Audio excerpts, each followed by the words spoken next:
Delhi CM Arvind Kejriwal जो judicial custody में 12 जुलाई तक रहने वाले हैं, काफी परेशान दिख रहे हैं और उनकी परेशानी की वजह है सीबीआई द्वारा अरेस्ट और इन्वेस्टिगेशन। एक और जहां उन्हें ट्रायल कोर्ट में जज न्याय बिंदु द्वारा बेल मिल गई थी और लग रहा था कि वे ईडी केस में फाइनली बाहर आ सकते हैं, तो सीबीआई ने उनके सारे सपने तोड़ दिए। हालांकि हार नहीं मानते हुए उन्होंने सीबीआई के अरेस्ट को चैलेंज करने के साथ अब बेल की भी मांग की है। तो देखते हैं कि क्या आने वाले दिनों में उन्हें कोई राहत मिलती है या नहीं। लेकिन सिर्फ केजरीवाल ही नहीं बल्कि इन एक्शंस की वजह से वोकेशन जज न्याय बिंदु पर भी काफी असर पड़ा है, जिन्होंने इस केस में उन्हें बेल दी थी। जजेस को आए दिन अपने ऑर्डर्स की वजह से बैकलैश मिलना काफी कॉमन हो गया है और ऐसा ही कुछ जज न्याय बिंदु के साथ भी हुआ था। हालांकि इसके साथ कुछ ऐसा भी हुआ है जो बहुत ही शॉकिंग है और जुडिशरी में पहली बार ही हुआ है। मामला इतना सीरियस हो गया है कि अब ये सीधे सीजेआई डीवाई चंद्रचूड़ के पास पहुंच चुका है और वो भी एक या दो लॉयर्स द्वारा नहीं बल्कि 150 से ज्यादा लॉयर्स द्वारा। तो क्या है ये पूरा मामला और कैसे जुडिशरी का मजाक बन रहा है, आगे देखते हैं। आपको याद होगा कि बीते दिनों दिल्ली लॉयर्स एसोसिएशन ने डिस्ट्रिक्ट कोर्ट के खिलाफ काफी हंगामा खड़ा कर दिया था और ये इसलिए भी हुआ था क्योंकि सुनने में आया था कि जज न्याय बिंदु के बेल ऑर्डर सुनाने के बाद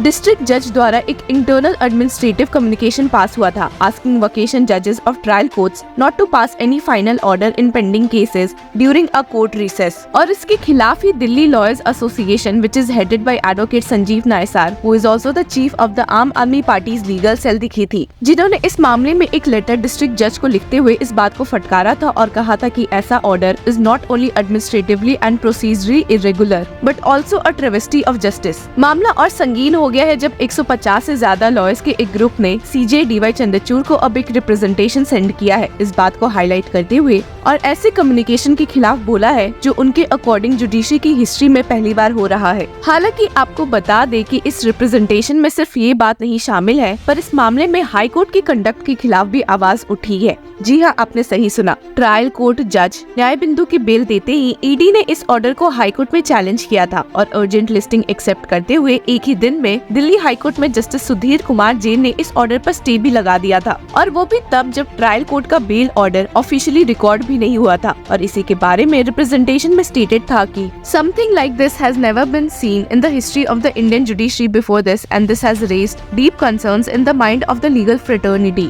और एक इल्जाम हाईकोर्ट के अलावा जज सुधीर कुमार जैन पर भी लगा है और वो इसलिए क्योंकि कहा जा रहा है कि उन्हें इस केस से रिक्यूज कर जाना चाहिए था क्योंकि उनके अपने भाई ईडी के काउंसिल के रूप में काम करते हैं और इससे कन्फ्लिक्ट ऑफ इंटरेस्ट पैदा होता है। जी हाँ, आपने सही सुना। ये बातें सभी लोगों के लिए सुनना काफी शॉकिंग था कि भला आए दिन जुडिशरी में चल क्या रहा है, पर वहीं और शॉक देते हुए रिप्रेजेंटेशन में ऐड किया गया था कि many advocates have also expressed their concern that for the first time in the history of the court जजेस are not recording the submissions by advocates in their orders. This is extremely unusual and is a practice that requires to be corrected. ऐसे आपको याद दिला दे कि जिस तरीके से ट्रायल कोर्ट के बेल ऑर्डर पर स्टे लगा था वो सुप्रीम कोर्ट से लेकर दिल्ली सीएम अरविंद केजरीवाल की लीगल काउंसिल को भी बहुत अजीब लगा था, जिन्होंने इसके बारे में कोर्ट में आवाज भी उठाई थी। अब हमारे पिछले वीडियो में आपने देखा है कि कैसे जब पहली बार दिल्ली हाईकोर्ट में जस्टिस सुधीर ने ट्रायल कोर्ट पर एक इंटरिम स्टे लगाते हुए ऑर्डर रिजर्व किया था, वहीं उनके खिलाफ ये मामला जब सुप्रीम कोर्ट पहुंचा तो उन्हें भी ये प्रोसेस थोड़ी अजीब लगी और जिसके लिए सुप्रीम कोर्ट की वोकेशन बेंच जिसमें कि जस्टिसेस मनोज मिश्रा और एसवीएन भट्टी मौजूद थे ने कमेंट पास किया था कि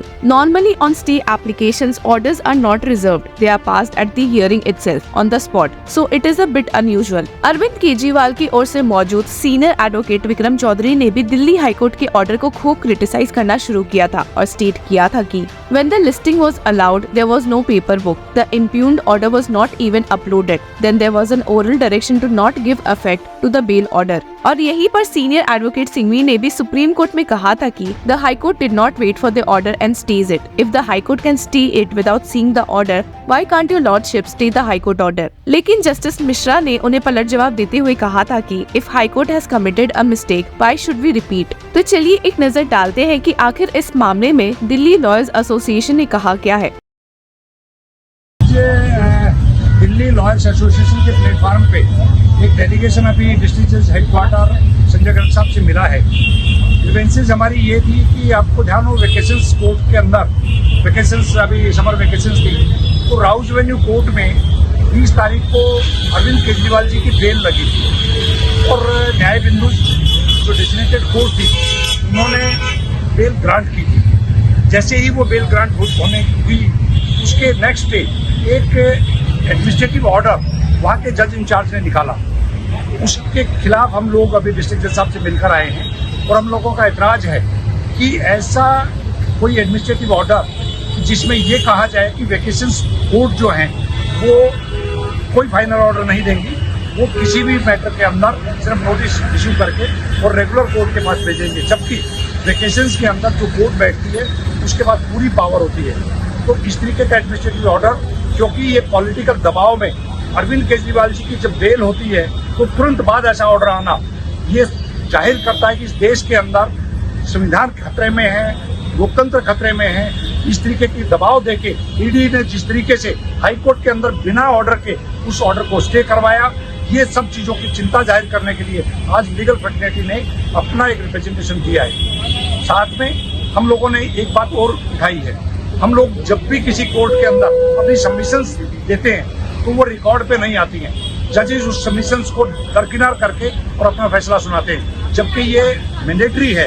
अगर जज के सामने कोई भी सबमिशंस लॉयर ने दी है तो वो रिकॉर्ड पे आनी चाहिए। वो एतराज भी हमने डिस्ट्रिक्ट जज साहब को दिया है। डिस्ट्रिक्ट जज साहब ने हमारे को सुना और उन्होंने ये एश्योर किया कि इस पे वो जो भी कार्रवाई होगी वो करेंगे।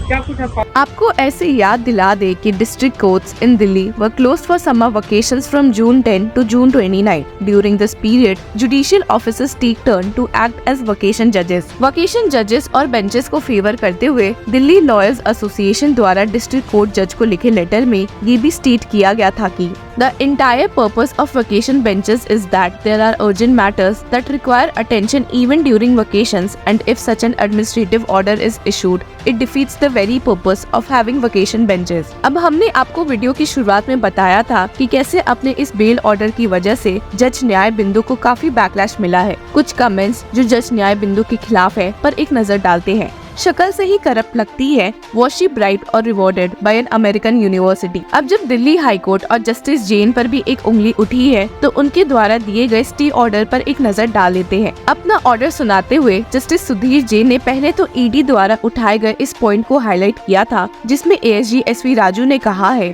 कि ट्रायल कोर्ट ने उन्हें इस केस में आर्गुमेंट करने के लिए सफिशिएंट टाइम नहीं दिया था, और इस बात से अग्री करते हुए जस्टिस जैन ने स्टेट किया, every court is under an obligation to give sufficient and appropriate opportunity to represent their respective case before the court. ED ought to have given adequate opportunity to advance arguments on bail application by the vacation judge. और तो और आप सुनकर चौंक जाएंगे कि जहां hearing के दौरान एएसजी एसवी राजू ने कहा था कि ट्रायल कोर्ट का ये ऑर्डर काफी परवर्स है, उस बात से दिल्ली हाई कोर्ट ने भी अग्री किया था। जी हाँ, आपने सही सुना। इसके पीछे का कारण जस्टिस सुधीर कुमार जैन ने ये दिया था कि जहाँ एक साइड जस्टिस न्याय बिंदु ने कहा भी है कि वे इतने डॉक्यूमेंट से कैसे गो थ्रू कर सकती है, वहीं उन्होंने अपने ऑर्डर में कुछ एविडेंसेस और आर्ग्यूमेंट्स को ध्यान में रखकर ऑर्डर पास किया है। पर इसी को हाईलाइट करते हुए ही stated, the perusal of the impugned order is reflecting that the vacation judge has passed the impugned order without going through and appreciating the entire material brought on record by the rival parties, which reflects perversity in impugned order.